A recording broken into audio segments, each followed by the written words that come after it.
everyone. I hope you guys are all having a great day today. Today we are going to be doing a lesson plan called Brown Bear, Brown Bear. So this is the slide. I hope I can adjust this. Okay. So this is our slideshow for today. We are going to be learning about a specific author and recreating an art piece from this book. So to start off, we are going to be learning about Eric Carle. So Eric Carle is an American author, designer, and illustrator of children's books. So we can see a picture of him here, and he's holding one of his books. And then we have some vocabs to go over today. So for some of our students, if you know what an author is, I would like for you to raise your hand, and you can go ahead and read the vocabulary word for author.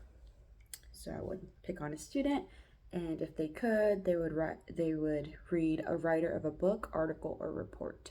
So an author is somebody who writes. So in a lot of your English classes and a lot of your classes, writing is when you take a pencil to your piece of paper, and in this case, he writes a book from his ideas, and today we're going to be reading a book later. And he's also a very prolific, and he is also an illustrator. So an illustrator is a person who draws or creates pictures for magazines, books, advertising. So in this case, he draws pictures for books, which we are going to be looking at. Okay, so before we start our lesson and go into reading our book, I want to go over some color words with you guys. So if we can start at the top, we have, it's kind of in rainbow order. We have red, we have orange, yellow, green, blue, purple, brown, black, gray, white, and pink. So these are some of the colors that we might be seeing in our book today. So I would like for you guys to help follow along and maybe pick out some colors that you see. Okay, so as I was talking about Eric Carle, the man that we saw earlier in the other photo, he is the author and illustrator of many books. So this is one of the drawings he did for a book he did about polar bears. So we can see he uses white and blue. And in this one, if anybody can identify what animal it is, I would call on them, and then I would ask if they can identify colors, and they would say red, green, maybe purple. And now we are going to go ahead and start reading our book. So this is the cover page of Brown Bear, Brown Bear, What Do You See? By Eric Carle. In the book,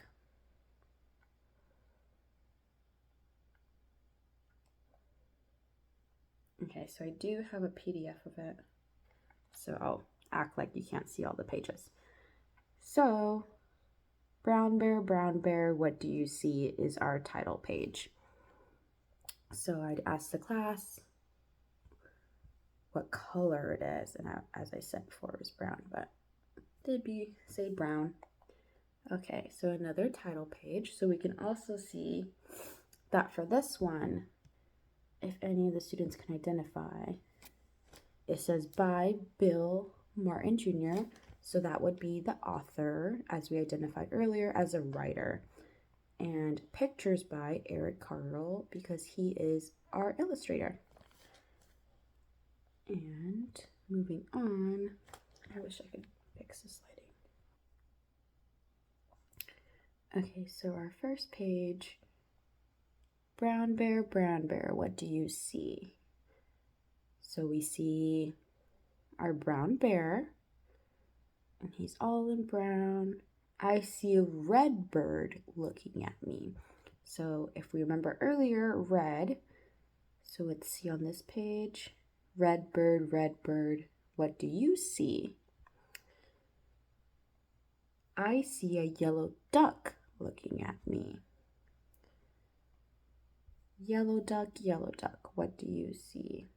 I see a blue horse. And then I'd have the students look. And before I go on to the next page, I would cover this one. And I'd say, blue horse, what do you see? And this is where I could have students identify color by not showing them that and having them look at the next page first. And covering these names up, I'd ask the students, what color is the animal or creature we see right now? And hopefully the students would identify that it's a green animal. And then I would ask what kind of animal it was, and hopefully they would identify that it was a frog. So then we would read it and we'd see, green frog, what do you see? I see a purple cat looking at me. And then we go to the next page and we'd read, purple cat, what do you see? I see a white dog looking at me. White dog, what do you see?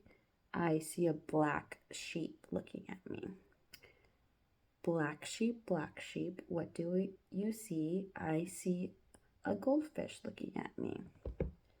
And then during this, I'd be sure to slow down a little bit. I'm doing this for the sake of a presentation, making it a little bit faster. Goldfish, what do you see? I see a teacher looking at me. Teacher, what do you see? I see children looking at me. Children, what do you see? And in this case, I would probably have students pick out what colors their shirts are, so they're practicing that vocabulary we learned. And then we'd go over, we see, and then at this point, because I had already read a lot of before, I would have the students read everything. So they'd say brown bear, a red bird, a yellow duck, blue horse, and so on. Okay, and then moving on back to our slideshow, I would then explain to the students that what they're going to be doing today is they're going to be creating an art lesson based off of that book.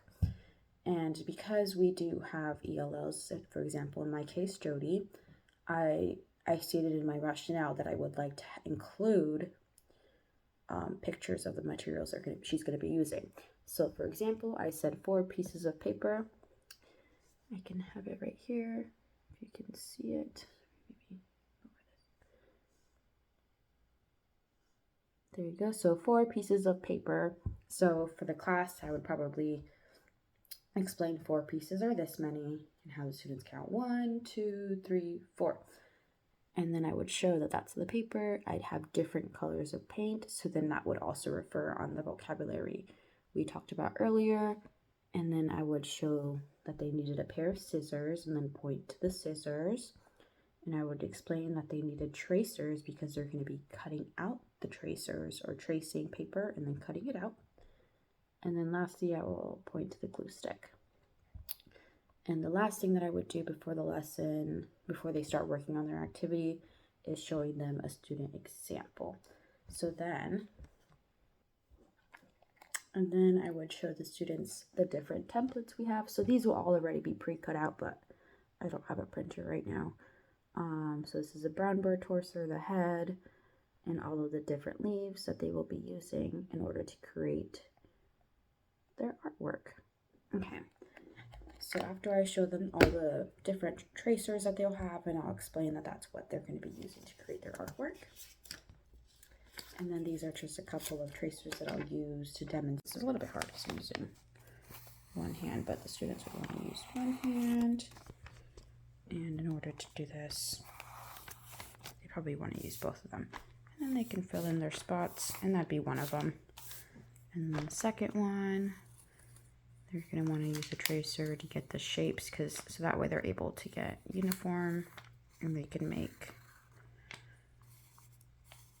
their shapes pretty accurate. Part is that you always cut from you, not towards you. So I'd always show students to cut this way, and I will help them because kindergarteners don't have the best motor function. So it's important to show them that they can cut sections away like this, and then they can go ahead and cut the smaller parts.